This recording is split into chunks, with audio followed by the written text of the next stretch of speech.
प्यार अंधा होता है। प्यार में जात पात भेदभाव धर्म जाति कुछ भी दिखाई नहीं देती। प्यार तो प्यार है।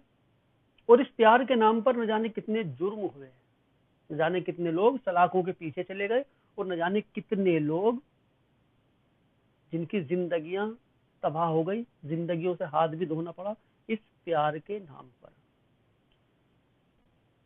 उत्तर प्रदेश के फिरोजाबाद में एक कांड हुआ, 2018 में ये कांड हुआ था।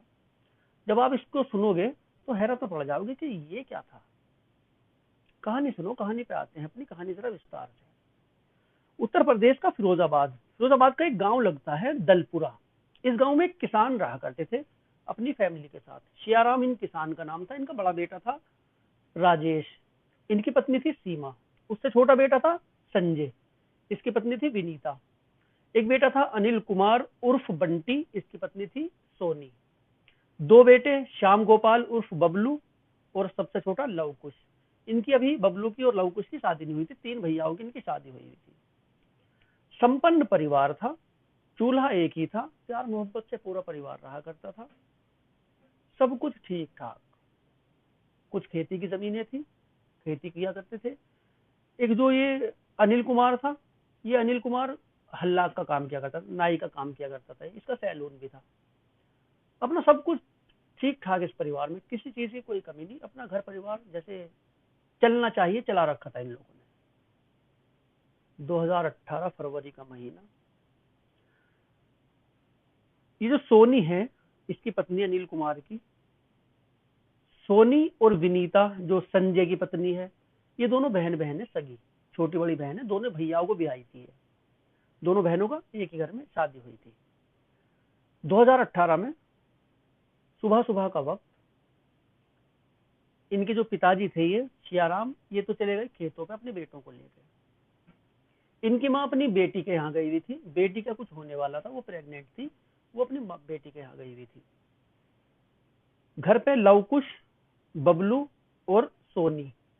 सोनी की जो बड़ी बहन है विनीता, विनीता खेत पे खाना वाना तैयार करके, खेतों पर खाना लेके जाना होता है, वो खाना वाना तैयार करके खेत पर खाना लेके चली गई। घर में बचे सोनी, बबलू और लवकुश और एक 6 महीने का बच्चा। अब यही इस घर में अचानक से एक धमाके की आवाज आई। धमाके की आवाज बड़ी तेज थी, थोड़ा शोरगुल हुआ। एक लड़का बाहर निकला, नाम था इसका बबलू, 19 साल इसकी उम्र थी। जब ये बाहर निकला, इसके हाथ में एक तमंचा। घर से 10 कदम की दूरी पे ही चला। चलने के बाद 315 बोर का वो तमंचा था। उसने वहां पे उसको लोड किया, गोली डाली उसमें। गोली डाल के कुछ लोगों ने देखा ये मंजर, जो गली में लोग थे, इनके घर के आसपास जो लोग बाहर खड़े थे, उन लोगों ने मंजर देखा। उसने लोड किया, तमंचे में गोली डाली, अपनी कनपट्टी पे लगाया, गोली चला दी। गोली लगते के साथ ही वो नीचे गिरा, थोड़ी देर तड़पा, मर गया।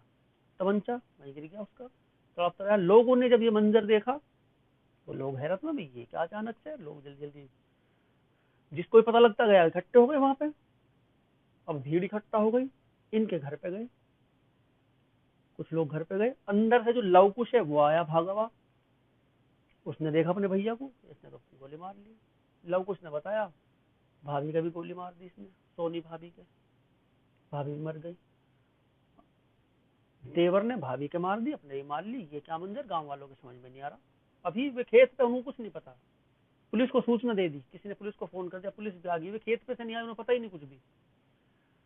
जिस वक्त वे लोग आए खेत पे से, पूरा परिवार, उन्होंने देखा उनके घर के आगे भीड़ लगी हुई। वो भी हैरत में पड़ गए, घर में क्या हो गया आज। जिस वक्त अपने बेटे को देखा, वहां पड़ा हुआ, बाप की जान निकल गई। इनकी माँ को फोन कर दिया, अंदर जाके देखा वो बहू पड़ी वहां मरी हुई। अब किसी के भी समझ में नहीं आ रहा ये क्या माजरा, इसने क्यों किया। लवकुश ने बताया कि मेरे सामने ही सोनी भाभी के इसने गोली मारी। बाहर आके इसने, लोग चश्मदीद थे बाहर के, हमारे सामने मारी इसने खुद पे गोली। अब ये क्यों इसने इतना बड़ा कांड किया। डेड बॉडी दोनों की पोस्टमार्टम के लिए भेज दी। किसी को ये अंदाजा भी नहीं था कि जो अभी हाल फिलहाल में एक माँ बनी है, सोनी, अभी बच्चे को जन्म दिया था उसने, ये जो 4-5 महीने की बच्ची थी, वो बेटा था, बच्चा था वो, कि उसकी इतने दिन के बाद मौत भी हो जाएगी। पोस्टमार्टम के लिए डेड बॉडी भेज दी। इधर सरगर्मी से पूछताछ होने लगी कि क्यों इसने ये कदम उठाया। जिस वक्त विनीता की शादी, सोनी की जो बहन है, विनीता की शादी इससे हुई थी, संजय से। सोनी का इनके घर पे आना जाना था, घर पे आया करती थी बहन के यहाँ, भैया की उसकी साली थी, मतलब साली का घर पे आना जाना था। यही बबलू से इसकी नैन चार हो गए। सोनी भी बबलू को प्यार करती थी, बबलू भी सोनी को किया करता था। दोनों घर में एक में रहा करते थे, गुपचुप तरीके से मिलते भी रहा करते थे। शादी वगैरह में भी ये साथ गए। प्यार इनका परवान चढ़ता जा रहा था। इनके प्यार की खबर जो विनीता है, बड़ी बहन, इसको लगी। इसने अपनी बहन को भी समझा के अपने घर भेज दिया। बबलू को भी समझाया कि घर खराब हो जाएगा, क्या कर रहे। अपनी बहन को भी कहा कि तू मेरा घर खराब करने के चक्कर में लग रही, अगर किसी को पता लगा तो क्या होगा। इसको घर भेज दिया। वहां परिवार वालों से बता दिया इसने, सोनी ने, इसने विनीता ने अपने माँ बाप से बताया कि इसका प्रेम प्रसंग उससे चल रहा, अब इसकी शादी वगैरह कर दो।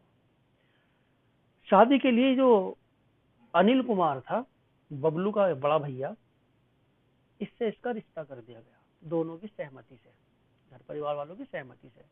इधर बबलू को पता लगा कि ये तो भैया से शादी हो गई।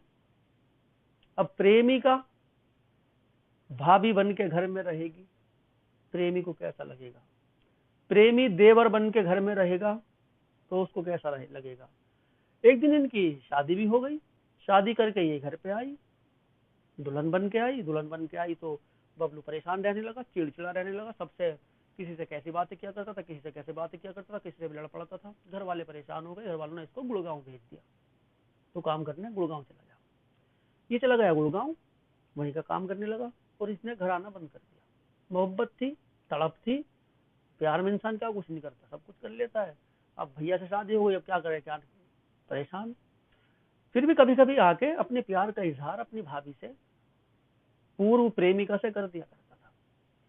इधर जो राजकुमार जो था इसका पति सोनी का, ये सैलून चलाया करता था। ये यहाँ से फरीदाबाद में चला गया अपनी पत्नी को लेकर और वहीं पे ही रहा 1.5 साल तक। 1.5 साल में एक बच्चे को जन्म दिया। बच्चा जब पैदा हुआ तब ये घर पे आया। यहाँ जब ये घर पे आया, बबलू को पता लगा कि उसका बेटा हुआ है और शायद मेरे प्यार की निशानी है। गुड़गांव से ही बबलू भी घर आ गया। अब एकांत देख के भाभी से अपनी वही पहली वाली बातें किया करते जो पहले किया करते थे। इधर को समझाया करती थी कि अब कुछ नहीं हो सकता, मेरी शादी उससे हो गई, अब तुम भी अपना कुछ और देख लो, अब इज्जत का मामला है, अब ना ही हम मिल सकते, ना ही तुम मुझसे इस तरह की बातें किया करो। वो समझता ही नहीं था, आगे पीछे मंडराता रहता था उसके, समझता ही नहीं था। उसका जो बेटा था, उस बेटे को बाहर घुमाने के लिए लेके जाया करता था, बहुत खिलाया करता था। लगता था कि ये मेरा ही है, उसको ये भय था कि ये मेरा ही है। जिस दिन ये बेटा हुआ था उस दिन घर परिवार में खुशियां मनाई गई। उस खुशियों में सबसे ज्यादा खुश ये बबलू था। किसी को कुछ नहीं पता कि इसके दिलो दिमाग में क्या चल रहा। उस दिन घर परिवार वाले वो खेत पे गए, बहन भी रोटी लेकर खाना वाना लेकर खेत पे गई। छोटा भैया खाना खा रहा था लव कुश। सुबह के 11 बजे के आसपास का ये वाकया था, 10:30-11 का टाइम हो रहा था।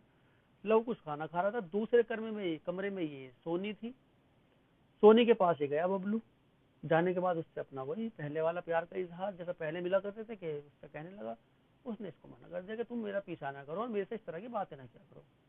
तमंचा पहले ही लगा के लेके गया था, कमर में ठूस कर लेके गया था। तमंचा निकाला, एक गोली मार दी उसको। गोली लगते के साथ ही वो लव कुछ खाना खा रहा था, उसने देखा, दौड़ के उसने इसे पकड़ना चाहा। ये निकल के बाहर आ गया। बाहर आने के बाद कुछ दूर चला, कुछ दूर चलने के बाद इसने एक गोली डाली, अपनी कनपट्टी से हटा के उसमें भी गोली मारी। अगर ये इनकी शादी कर देते आपस में ही तो दोनों हंसी खुशी ना जीते, मेरा ओपिनियन। बड़ा भैया होता, पहले उसकी शादी करनी थी, उसकी प्रेमिका से कर दी। अब खुद ही अंदाजा लगा लो, ये जो प्रेमिका भाभी बन के घर में रहेगी तो कैसा लगेगा, कैसा महसूस होता होगा, कैसे बर्दाश्त करता होगा। बर्दाश्त हुई नहीं, उसको भी मार दिया, खुद भी मर गया। तो ऐसे ऐसे काम बहुत होते हैं भैया। खुश रहो, आवाज रहो अपना और अपनों का ख्याल रखो। चैनल को सब्सक्राइब कर लो, बेल आइकन दबा दो और ये 4000 घंटे करवा दो। मुंह दुख गया मेरा कहते कहते तुमसे। वीडियो को शेयर वेयर कर दिया करो ताकि कुछ मुझे प्रॉफिट हो, फायदा वायदा मिले मुझे।